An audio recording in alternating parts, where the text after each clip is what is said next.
نوتدونی اولین فروشگاه نوت موسیقی در ایران.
سلام دوست من، شما پیشنمایش این آموزش رو مشاهده کردید.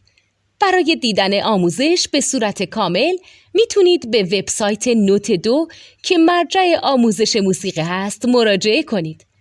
همچنین برای تهیه نوت موسیقی مرتبط با این آموزش هم میتونید به وبسایت نوتدونی که بزرگترین آرشیو نوت موسیقی در ایران هست مراجعه کنید.